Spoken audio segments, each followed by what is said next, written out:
everybody stand up and Shira lead us a prayer.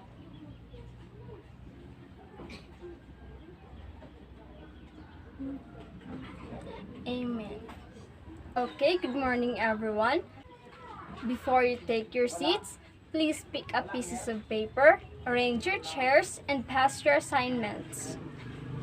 Classroom monitor, do we have absence today? Very good.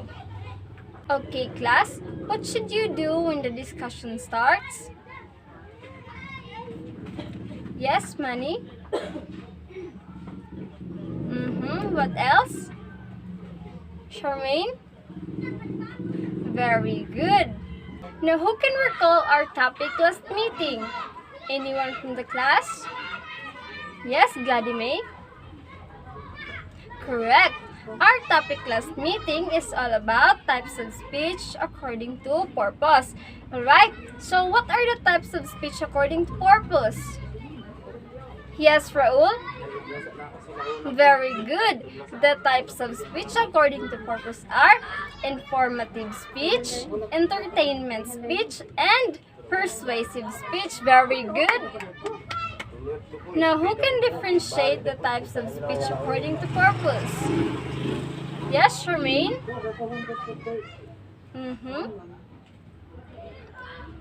Correct. Very good. Now, class, have you ever tried to give a speech in front of many people? Very well. So, how do you feel before giving a speech? How did you prepare your speech? Okay, thank you so much for sharing your experience. Now, I have here some pictures to show you. This one, this one, this one, and this one. Now, class, what do you see in these pictures? Yes, Delon? Very good. Who else? Yes, Martin? Very good. Thank you so much, class.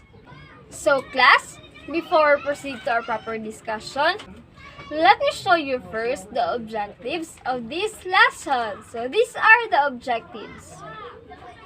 Who can read the objectives? John, can you please read the objectives? Okay. Thank you so much, John. So last meeting, our discussion was all about the types of speech according to purpose.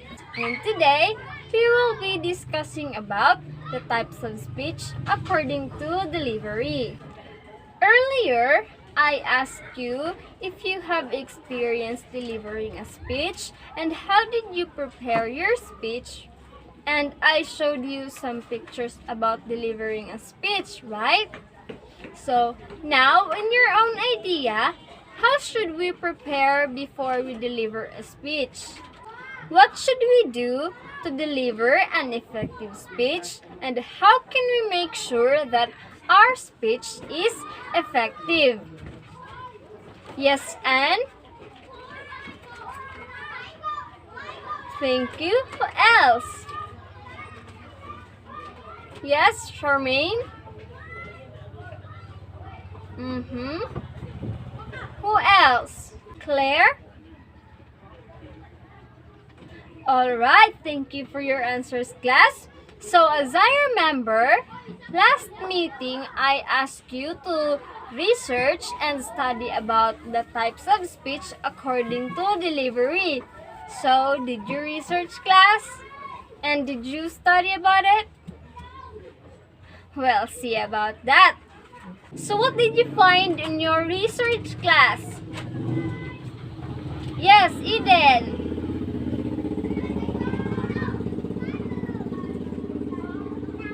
Alright, very good. And correct. There are 4 types of speech according to delivery, and these are extemporaneous, impromptu, manuscript, and memorized. Very good. So, Let's start with extemporaneous. Who can define extemporaneous? Anyone from the class? Yes, Cesar?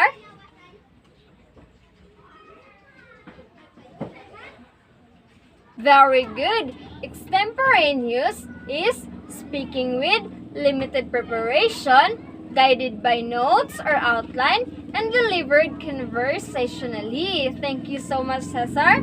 Now, what about impromptu class? Who can define impromptu? Yes, Joy?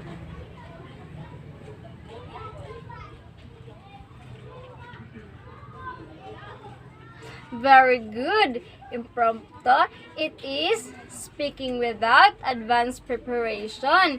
It is an unrehearsed speech and also spoken conversationally. Very good, Joy. Now, what about manuscript? Who can define manuscript? Vincent.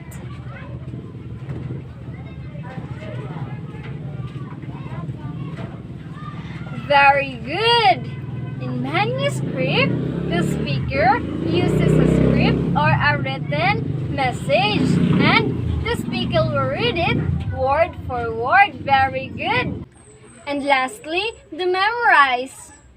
Who can define memorize? Anyone from the class? Yes, Rona.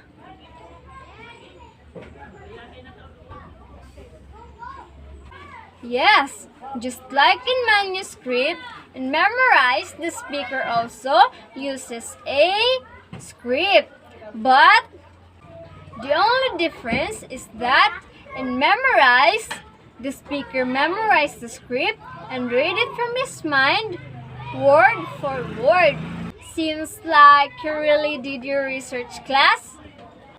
Now, class, I want you to form 4 groups and sit with your groups.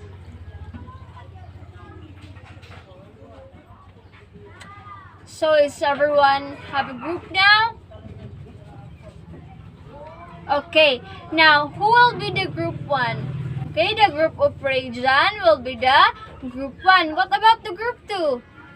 Okay, the group 2 is the group of Raul. What about the group 3? It is the group of Gladime. Okay, what about the group 4? The group of Melanie. Now, I will assign every group to perform one type of speech. So, this is the type of speech that's assigned to your group. Now, class, what you're going to do is to create a speech with the topic that I will assign to your group later. And then, select one member of your group to deliver the speech. Do you have any questions, class?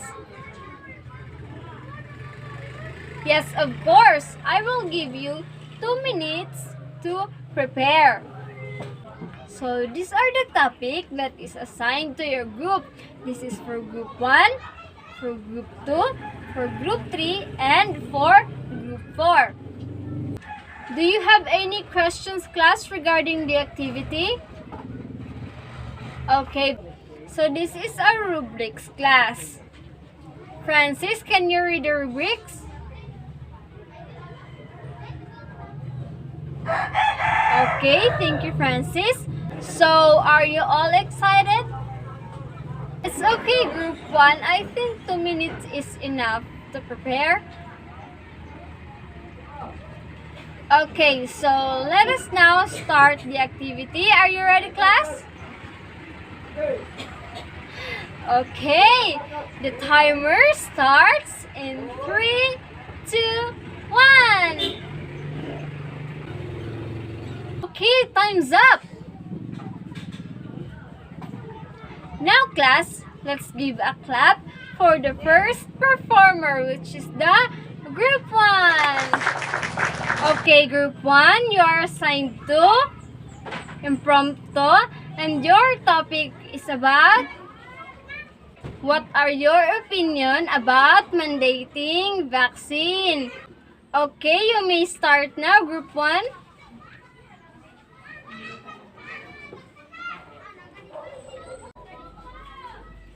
Very well. Thank you so much, Group 1. So let's clap our hands for Group 1.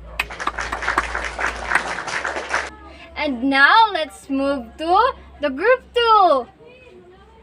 Who's your representative? Okay, Raul, you are the representative for Group 2. You are assigned to manuscript, and your topic was about a speech of a graduate. Okay, you may start now, Raul. Very well. Thank you so much, Group 2. An applause for the Group 2. Now the Group 3. Okay, Group 3, your type of speech is extemporaneous. And your topic was peace. Okay, you may start now, Gladymay.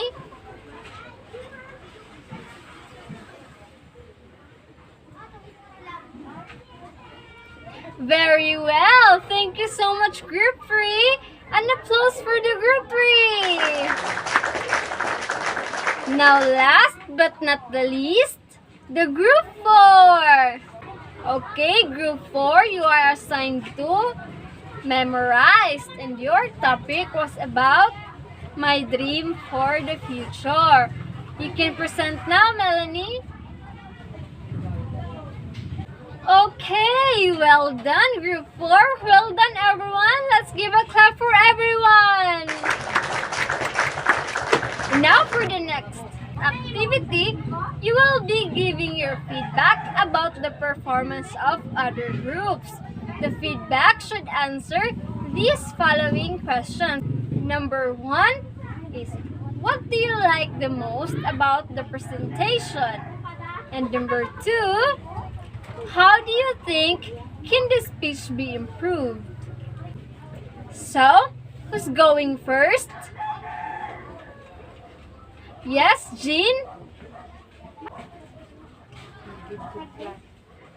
Okay, thank you so much, Jean.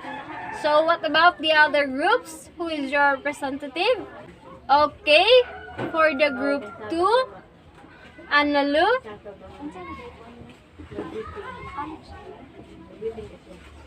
Okay, thank you. And for the Group 3, Martin. Very good. And for the Group 4, yes, Cesar. Very good. Okay, thank you so much, class. Let's give a clap for everyone. So again, class, what are the 4 types of speech according to delivery? Extemporaneous, correct. Impromptu, very good. Manuscript, very good. Memorize, very good. Now, who can give some tips for a more effective speech delivery? Yes, Divine? Who else? Roselia. Very good ideas you have, class.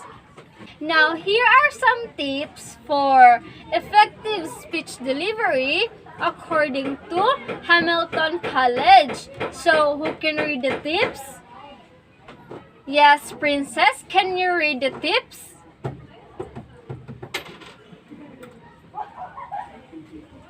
Okay, thank you, Princess. Now, class, let's recall our lesson. So, again, what are the 4 types of speech according to delivery? These are extemporaneous, impromptu, manuscript, and memorize. Very good, class. So, again, what is extemporaneous? Speaking with limited preparation, guided by notes or outline, and delivered conversationally. Very good. What about the impromptu? Yes, speaking without advanced preparations, rehearsed speech, and also spoken conversationally. What about the manuscript class? It is speaking with advanced preparation, planned and rehearsed speech, uses a script, reading a written message. Okay, lastly, the memorize. Just like the manuscript, memorize is also speaking with advanced preparation, planned and rehearsed, and reciting a written message word for word from the memory. Very well, class. So did you understand our lesson, class? Very good. Now, since we still have time, I will group you into two groups. The group 1 will be the students in this corner, and the group 2 will be the students in this corner. For this activity, every members of the group 1 will choose one type of speech according to delivery. Using your chosen type of speech, create a 2-minute speech with any topic that you like. Your speech can be informative, entertainment, or persuasive. Yes, every member of the group 1. And for the group 2, every members of the group 2 will be the judges to rate the group 1. And of course, I will provide the rubric. So group 2, you have to study the rubrics. Okay, class, did you understand? Very good. Okay, class, so this is the rubrics. Okay, class, you have 5 minutes to prepare. And your timer starts now. Time's up. Now, class, let's start the performance of the group 1. So, who's going to perform first? Yes, Martin, you can go first. And then, other members will follow one after another. Okay, you may start now. Very well, group 1. Let's give a clap for everyone. So, group 2, I want you to give a comment for the performance of the group 1. Who can give a comment? Manny?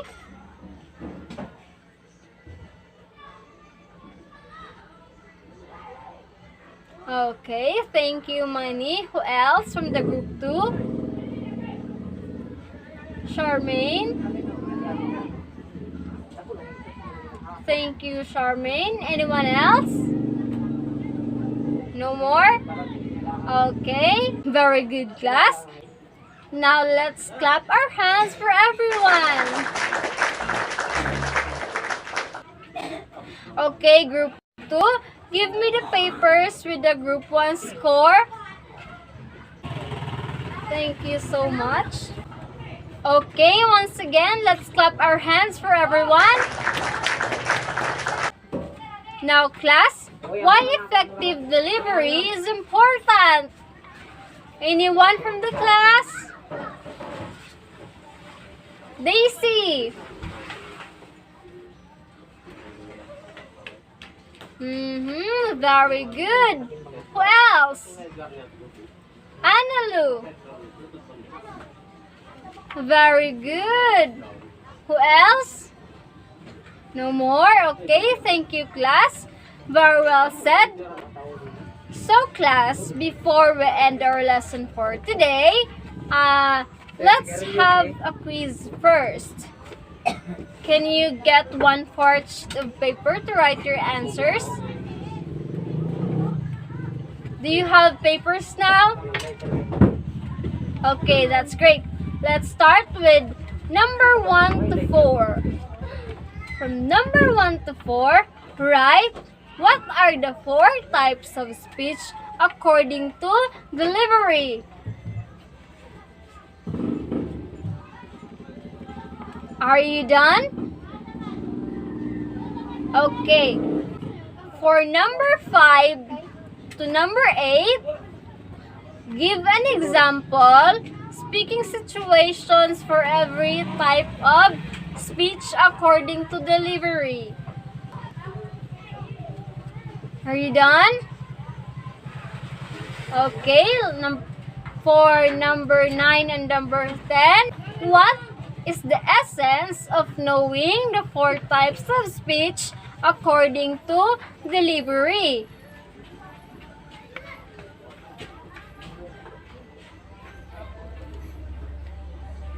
Okay, if you're done answering, pass your papers. As for your assignment class, here, reflect on what you have learned after taking up this lesson by answering the following questions. Number 1, what were your thoughts or ideas about the type of speech according to delivery prior to the discussion of this lesson? And for number 2, what new or additional ideas did you learn after taking up this lesson? Your answer must be 2 paragraphs, 300 words, and write your answers in a short bond paper and pass it to me next meeting. Did you get it, class? Okay, thank you. And that's all for today. Goodbye, class. See you next meeting.